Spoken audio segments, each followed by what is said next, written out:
Hi friends, welcome to our channel Biology Review. இன்னைக்கு நம்ம சேனல்ல என்ன பார்க்க போறோம்னா ஒரு முக்கியமான ப்ராப்ளம் பத்தி தான் பார்க்க போறோம். இப்போ நீட்ல எடுத்துக்கிட்டீங்கன்னா நமக்கு பயாலஜில ப்ராப்ளம் क्वेश्चन கேட்பாங்களா? கண்டிப்பா. ஏதாவது ஒரு ப்ராப்ளம் கண்டிப்பா இருக்கும். அதாவது பிரின்சிபல்ல இருக்கலாம், மாலிகுலர் பேசிஸ்ல இருக்கலாம். பட் மோஸ்ட் ப்ராபபிலி எதுல இருந்து क्वेश्चन கேட்காங்க அப்படின்னா பாக்டீரியல் கவுண்டிங்ல இருந்து நமக்கு அடிக்கடி क्वेश्चन கேட்டிருக்காங்க. சோ அது ரிலேட்டடா இன்னைக்கு ஒரு மாடல் தான் நம்ம பார்க்க போறோம். இப்போ உங்களுக்கு நமக்கு பயாலஜில ப்ராப்ளம் ரிலேட்டட் क्वेश्चंस நிறைய நம்ம சேனல்ல போட்டிருக்கோம். ஸோ அதுக்கு நம்ம பிளேலிஸ்ட்ல ப்ராப்ளம்ஸ்னு ஒரு அந்த கேட்டகரியில போனீங்கன்னா பயாலஜி ரிலேட்டடா நிறைய ப்ராப்ளம்ஸ் பார்க்கலாம். ஸோ பார்த்துக்கோங்க. இப்போதான் நம்ம சேனலை ஃபர்ஸ்ட் பார்க்குறதா இருந்தால் மறக்காம சப்ஸ்கிரைப் பண்ணுங்க. வாங்க இப்போ நம்ம இந்த ப்ராப்ளத்தை பார்க்கலாம். இப்போ பார்த்தீங்கன்னா ஃபர்ஸ்ட் இந்த கொஸ்டினை ரீட் பண்ணிக்கோங்க. Dividing time of bacterium is 30 minutes. A cup has 10 power 6 bacteria. How many bacteria will be in the cup after 150 minutes? நம்மளுக்கு கொஸ்டின் கேட்டிருக்காங்க. ஸோ இதில் ஒவ்வொரு ஸ்டேட்மெண்ட்லேயும் அவங்க என்ன கொடுத்துருக்காங்க அப்படின்னு பார்த்தீங்கன்னா ஃபர்ஸ்ட் பாருங்க, dividing time of bacterium is 30 minutes. இதுக்கு மீனிங் என்னன்னா ஒவ்வொரு 30 மினிட்ஸ்க்கு ஒருக்கா அந்த பாக்டீரியா வந்து என்னதாகுதுன்னா டபுள் ஆகுது. சரியா? ஓகே, ஃபார் எக்ஸாம்பிள் பாருங்க. So once in 30 minutes. ஓகேயா? மினிட்ஸ் அந்த பாக்டீரியல் பாப்புலேஷன் வந்து என்னதாகுது டபுள்ஸ் ஆகுது. Okay, duplicate. Okay, doubles.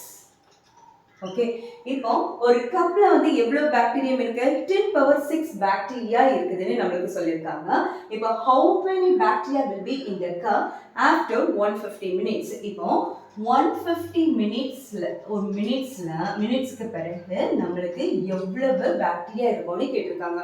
So இந்த 30 மினிட்ஸ்ல எத்தனை பார்ட் நம்மளுக்கு வந்து 50 மினிட்ஸை நம்ம டிவைட் பண்ண முடியும்? இதை ஃபர்ஸ்ட் நம்ம பார்க்கலாம். பாருங்க, 150 பை என்னது நம்மளுக்கு 30. ஸோ கிட்டத்தட்ட நம்மளுக்கு பார்த்தீங்கன்னா 5 டைம்ஸ். ஓகேயா? ஸோ அவங்க 30 மினிட்ஸ்க்கு ஒருக்கா நம்மளுக்கு டபுள் ஆகும்னு சொல்லியிருக்காங்க. ஸோ 150 மினிட்ஸ் கேட்டிருக்காங்க. 150 மினிட்ஸ்க்கு நம்மளுக்கு 5 டைம்ஸ் அது என்னதாயிருக்குன்னா டபுள் ஆயிருக்கணும். சரியா? ஸோ இப்போ பாருங்க, இந்த 5 டைம்ஸ்னு சொல்லும்போது நம்மளுக்கு டபுளிங் அப்படின்னு சொன்னா நம்ம என்ன ஃபார்முலா நம்ம இதில் அப்ளை பண்ணலாம் அப்படின்னு பார்த்தீங்கன்னா 2 பவர் n அப்ளை பண்ணி ஈஸியாக இதுக்கு ஆன்சர் கண்டுபிடிச்சிடலாம். பாருங்க, இப்போ 2 பவர் n வந்து இங்கே எத்தனை டைம்ஸ் இருக்கு? 5 டைம்ஸ். கரெக்டா?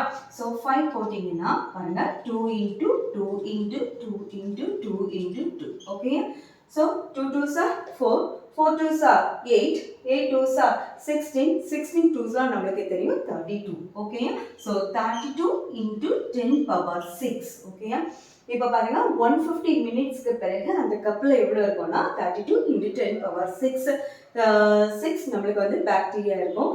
இந்த ப்ராப்ளம் உங்களுக்கு ரொம்ப ஈஸியாக அதே மாதிரி யூஸ்ஃபுல்லாக இருக்குதுன்னா உங்கள் ஃப்ரெண்ட்ஸ்க்கும் ஷேர் பண்ணுங்கள். மறக்காமல் சப்ஸ்கிரைப் பண்ணுங்கள்.